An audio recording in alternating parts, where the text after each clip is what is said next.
প্রিয় ভিউয়ার্স, আপনারা যারা পপ্পোতে নতুন, যারা নতুন পপ্পো ইউজ করেন, তারা আমাকে অনেকেই জিজ্ঞেস করে যে ভাই আমরা যে লাইভটা করি, এই লাইভটা অন্য কেউ দেখতে পারবে কিনা। দেখেন, আপনারা যখন লাইভ করেন তখন এই যে অপশনটা বাম পাশে, এটা হচ্ছে লাইভ অপশন। এখানে সবার লাইভ শো করে এবং লাইভে যে প্রোফাইল ফটোটা দেওয়া থাকে সেই ফটোটা শো করে। এখানে সবাই রিয়েল ফটো দেওয়া, কিন্তু এর কোনোটাই কিন্তু ভুয়া ফটো না, কারণ লাইভে অবশ্যই রিয়েল ফটো দেওয়া লাগে। তো যত মানুষ আসে সবার লাইভ এখানে শো করে। তো এখানে 1 ঘন্টা আপনি যত সময় লাইভ করবেন তত সময় আপনারটা শো করবে।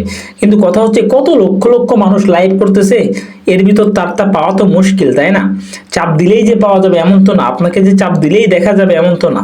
তারপরে দেখেন আপনার লাইভে কতজন যাবে, এটাও একটা ব্যাপার। সবাই যে আপনার লাইভে যাবে এমনও না।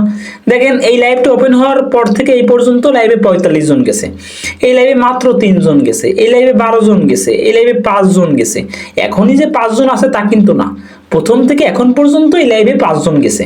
ঠিক আছে, মানে যখন সে খুলিছে সেই থেকে এই পর্যন্ত।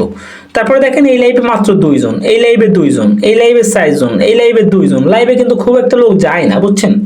আইডি পপুলার না হলে লাইভে খুব একটা লোক যায় না। হ্যাঁ, তো এখন আপনার কথার প্রশ্নের উত্তর হচ্ছে, আপনি যত সময় লাইভে থাকবেন, 1 ঘন্টা থাকেন বা 2 ঘন্টা থাকেন, আপনার লাইভ টাইমে আপনার লাইভে যারা যাবে শুধুমাত্র তারা আপনাকে দেখতে পারবে। মানে যারা আপনার লাইভে যাবে তারা দেখতে পারবে, এর বাইরে আর কেউ আপনাকে দেখতে পারবে না। আশা করি বুঝতে পেরেছেন। ভিডিওটা ভালো লাগলে লাইক প্রদান করবেন, কমেন্ট করবেন, আর যদি চ্যানেল নতুন হয়ে থাকে নিশ্চয়ই চ্যানেলটি সাবস্ক্রাইব করে সঙ্গে থাকবেন। আজকে পর্যন্তই, ধন্যবাদ।